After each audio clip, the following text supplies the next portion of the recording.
एक समय की बात है, एल्डोरिया की जादुई भूमि में लिली नाम की एक जिज्ञासु और बहादुर युवा लड़की रहती थी। एक धूप भरी सुबह उसे एक रहस्यमय पत्र मिला जिसमें बस इतना लिखा था, हमारे क्षेत्र को बचाने के लिए एक जादुई खोज पर निकल पड़े। उत्सुकतावश लिली ने अपना बैग पैक किया और एक भव्य साहसिक यात्रा पर निकल पड़ी। अपने वफादार बात करने वाले लोमड़ी साथी फिन के साथ लिली ने घने जंगलों के माध्यम से यात्रा की, चमचमाती नदियों को पार किया और ऊंचे पहाड़ों पर चढ़ गई। रास्ते में उनकी मुलाकात एक शरारती प्रेत जैसे विचित्र प्राणियों से हुई, जिन्होंने उन्हें व्हिस्परिंग वुड्स की ओर निर्देशित किया। व्हिस्परिंग वुड्स में उन्हें 3 चुनौतियों का सामना करना पड़ा। पहला रिडल ब्रिज था, जिसकी रखवाली एक बुद्धिमान बूढ़े उल्लू द्वारा की जाती थी। पास होने के लिए लिली को एक पेचीदा पहेली को हल करना था, जिसके लिए चतुर सोच की आवश्यकता थी।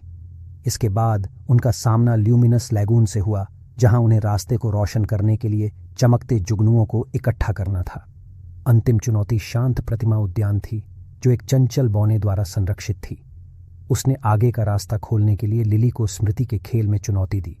दृढ़ संकल्प और थोड़े से भाग्य के साथ लिली और फिन ने तीनों चुनौतियों को सफलतापूर्वक पूरा किया और उन्हें एल्डोरिया के दिल का एक जादुई नक्शा प्राप्त हुआ। मानचित्र के निर्देशों का पालन करते हुए वे क्रिस्टल गुफाओं में पहुंचे, जहां एक दुष्ट जादूगरनी ने क्षेत्र के जादू का स्रोत चुरा लिया था। लिली ने जादूगरनी का सामना किया, जिसने शक्तिशाली जादू चलाया। त्वरित सोच और साहस के साथ लिली ने जादूगरनी की शक्तियों को कमजोर करने के लिए अपनी दयालुता का इस्तेमाल किया और अंततः चुराए गए जादू को बहाल कर दिया।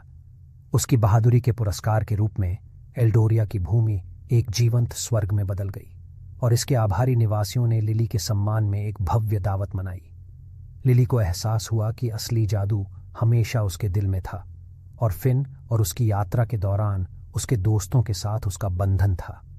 दायरे को बचाने और उसके साहसिक कार्य के समापन के साथ लिली पोषित यादें और मूल्यवान जीवन सबक लेकर घर लौट आई और इस तरह लिली की मंत्रमुग्ध खोज की कहानी एक किंवदंती बन गई, जो आने वाली पीढ़ियों को प्रेरित करती है।